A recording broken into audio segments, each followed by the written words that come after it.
Hey guys, Dan here with another book review, and this time I'm reviewing Nancy Isenberg's White Trash, the 400-Year Untold History of Class in America. I want to bring you to the point of why I chose this book and why I wanted to read it. Maybe about a year ago, maybe a little bit longer, when I was still a college student, I read a book called They Were White and They Were Slaves. It was a very small publication. It wasn't as mainstream as this, per se. And I really enjoyed it. It was about early history of using peoples other than Africans for slaves in the New World.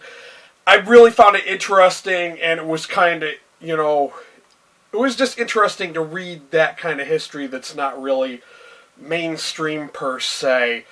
I will try to find a link to that book and post it down below. Like I said, it's a small publication. It may be kind of hard for me to find it if you're interested in reading that.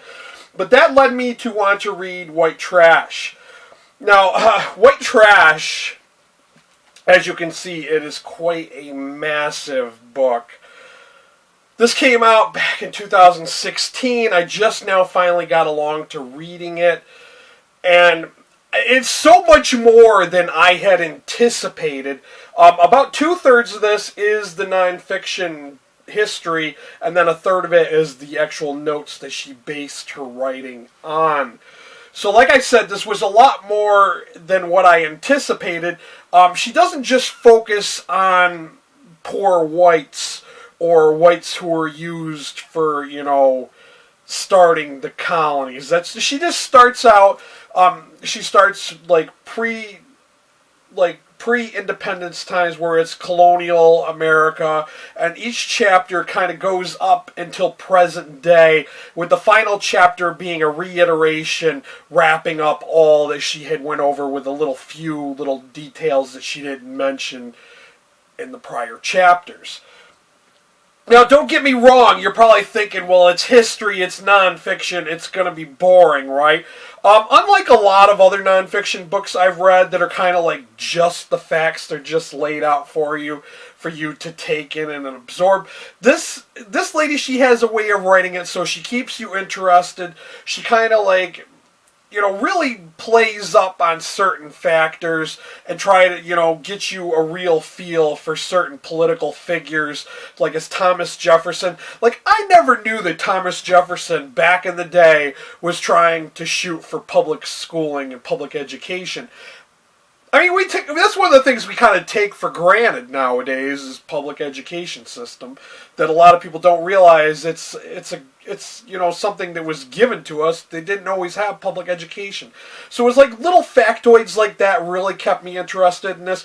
It was something that I definitely devoured, and yes, it is quite a massive book, so it did take me about a month to read it. But like I said, it wasn't dry. She definitely kept me wanting to keep on reading it.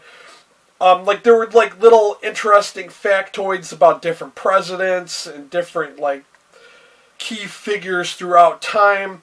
And it's not only just about poor whites. She also talks about the class system, and it kind of gives you a lot of aha moments that are like, oh, so that's why things are the way they are here in America, because of this event that happened in the past. And that's one of the other reasons why I was like, wow, it really just blew me away with little factoids like that. But there was a downside, and I noticed a couple of other people. I did rate this 4 out of 5 stars on Goodreads. I really thought it was one of the better history nonfiction books I've read in a very long time. But a few other people had commented in other reviews on Goodreads, it kind of got, towards the very end, when she got to the modern day, present chapters, and the final chapter wrapping it up, it kind of got a little dry, a little stale, and just not as exciting. I think she tried to cram in a lot of events from the past 50, 60 years, and it just wasn't written as well as the first majority of this book. So I really did enjoy this. If you're interested in history, and this is another thing I was trying to come to terms with. I was thinking, I really got this. I really loved it as an American, but I'm kind of wondering if somebody is not an American, would they really appreciate this? Would they really get much out of it? I mean, I really just do not know. I think you really have to be an American to really get the gist of what this is trying to, you know, like I said, there were a lot of aha moments where it was like, oh, that makes sense as to why people do this. Like, this is why people on the welfare system have so many kids, because it all goes back to colonial America and providing, like, for the king. So it's like little things like that, and it's like, I don't know. I mean, I can't say that I'm going to recommend this for everyone, but I'm going to say I really enjoyed it. Like I said, I rated 4 out of 5 stars on Goodreads. I will drop the links down below if you were looking to purchase these for yourself.